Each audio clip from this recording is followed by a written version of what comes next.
It's Paul Marsh, and I'm delighted to say that I've been joined by comedian Paul McCaffrey. Paul, how are you, sir? All the Paul M's. Yeah, I'm very well, thank you. How are you doing? I'm good. I'm good. You are. I know that you're working on your Edinburgh Fringe show. What a Yes. time to be alive! And you're bringing it to the Yeah, Wedgwood Rooms on the 7th of July. I am. How's it I all can't wait. going? I always get a thrill going to the Wedgwood Dreams because I sort of yeah, I've been to see a lot of gigs there over the years. I went to see Mercury Rev there recently. I'm a huge Oasis fan, and I know that they sort of played there. So I'm a little bit of a nerd with these things. Whenever I go to a venue, I'm like, oh my god, I'm on the same stage that Oasis played on. So yeah, I love the Wedgwood Dreams. It's a great venue. I'm the same. So I've done a few bits and pieces, hosted a few gigs, and all the usual bits and pieces. I'm Wicked. exactly the same. I look at that whenever I step on that stage, and I go, Yeah, when I think of all of the bands I've seen here and all of the mega acts who have been here, and I can now add it's Paul cool, isn't it? McCaffrey to that list. Well, thank you very much. Yeah, I don't know how exciting that is, but yes, I'll take it. So the show's called What a Time to Be Alive. You are taking it to Yeah, the Edinburgh Fringe. What can we expect from I the show?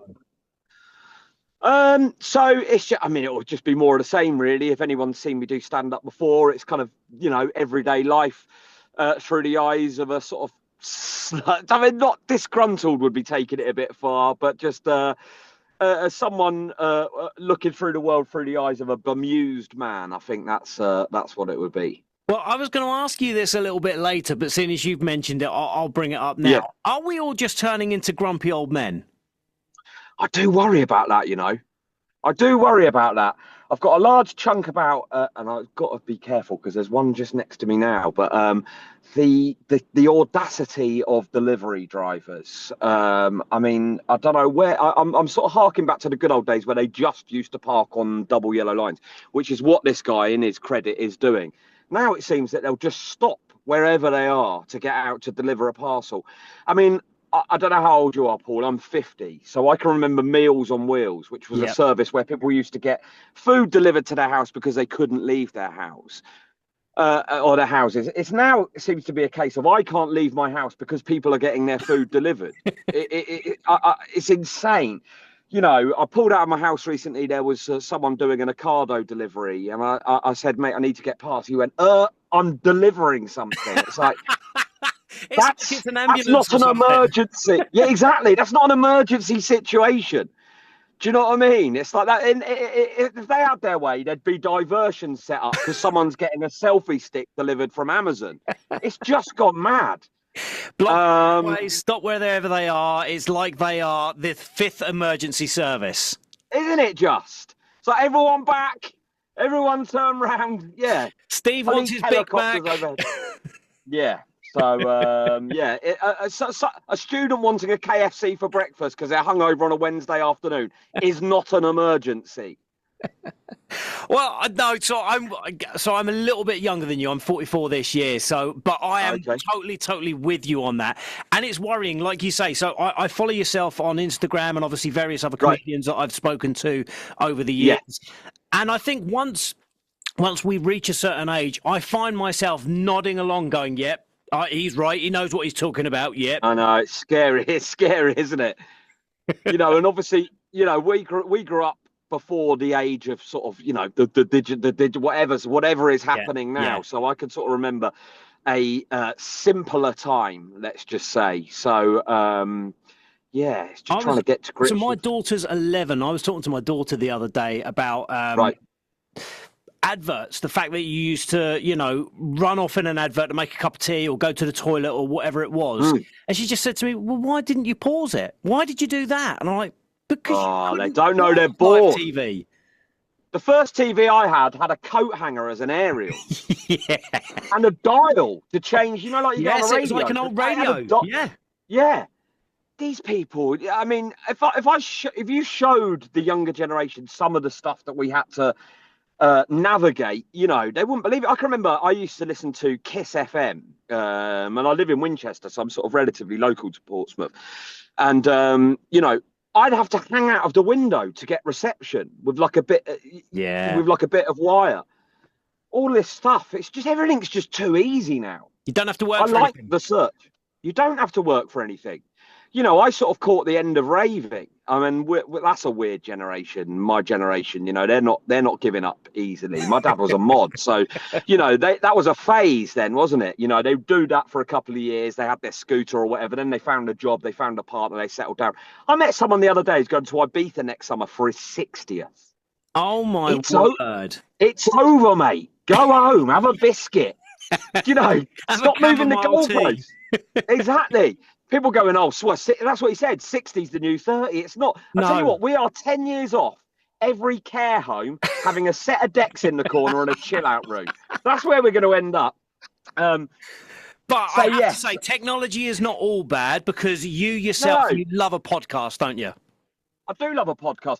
But, to my point, I spent a lot of my sort of youth driving around looking for raves. There was, you would go to a phone box, you would phone a number, they'd give you directions, someone would be on a map.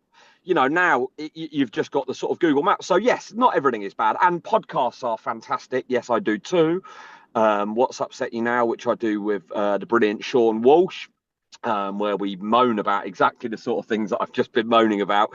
And then I do one called Glad Rags with the brilliant Rachel Fairburn, where we have a guest on every week and design their dream night out, which is a lot of fun. So, I've interviewed Rachel, and she is absolutely she's amazing. What's she like to work with?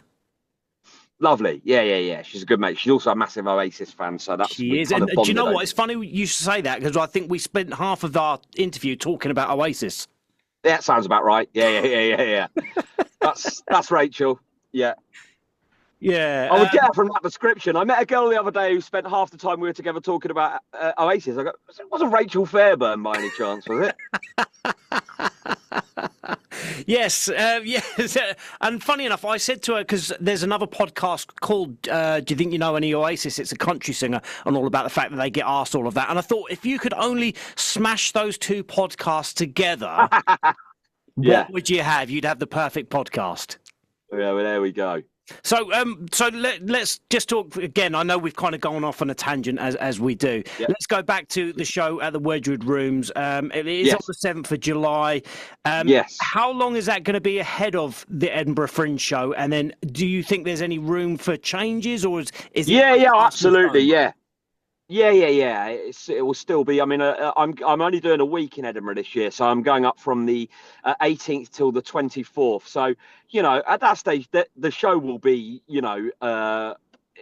in place, but I'll be tinkering with it, and that's the fun part, really. The kind of, I've got a new bit and that new bit working. I was at a place called Outside the Box on Monday night where I did 20 minutes, which will be from this year's show, and said a couple of things for the first time. I am a sort of older dad, so I have a young daughter now. She's 4, and I took her to a soft play. And just kind of like what's expected of you as a dad. I had gone there because my wife had said, oh, you can't go into this one. You just sit and have a coffee. I thought, well, that sounds all right.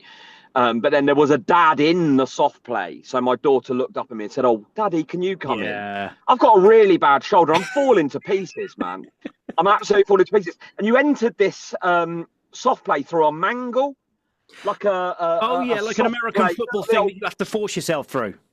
Like the old washing mangles. Yeah. I mean, when I went in for the appointment with my physio about my shoulder, there was a few things that they'd advised against. Weightlifting, which shouldn't be a problem. I'd asked if you could play golf.